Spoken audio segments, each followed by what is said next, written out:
দুধনৈর বাঁধ ভেঙে মাটিয়ার নন্দেশ্বর বামুনপাড়া গ্রামে প্লাবন। মেঘালয় থেকে আসা জলের ঢলে ভেঙে গেল দুধনৈ নদীর বাঁধ। জলের স্রোতে ভেসে গেল নন্দেশ্বর দরঙ্গিরির সড়কের কালভার্ট।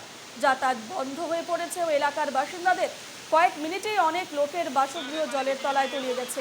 হঠাৎ আসা দুর্যোগে এলাকার বাসিন্দাদের মধ্যে হাহাকার পরিস্থিতির সৃষ্টি হয়েছে।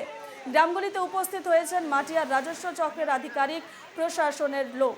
পুলিশ এবং এসডিআরএফ বাহিনীর অভিযান অব্যাহত রয়েছে। যে ছবি আপনারা দেখতে পাচ্ছেন, যে মাটিয়া নন্দেশ্বর বামুনপাড়া গ্রামে প্লাবনের ছবি আপনারা দেখতে পাচ্ছেন।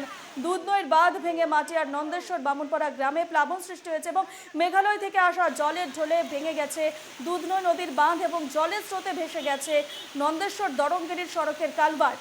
যাতায়াত বন্ধ হয়ে পড়েছে এলাকার বাসিন্দাদের এবং কয়েক মিনিটেই অনেক লোকের ঘরবাড়ি জলের তলায় তলিয়ে গেছে। হঠাৎ আসা দুর্যোগে এলাকার বাসিন্দাদের মধ্যে হাহাকার পরিস্থিতির সৃষ্টি হয়েছে। যে ছবি আপনারা দেখতে পাচ্ছেন, একেবারে গোটা এলাকা প্লাবিত হয়ে পড়েছে এবং স্বাভাবিকভাবেই হাহাকার পরিস্থিতির সৃষ্টি হয়েছে সেই এলাকায়। গ্রামগুলোতে উপস্থিত হয়েছেন মাটিয়ার সার্কেল অফিসার এবং প্রশাসনের লোকজন।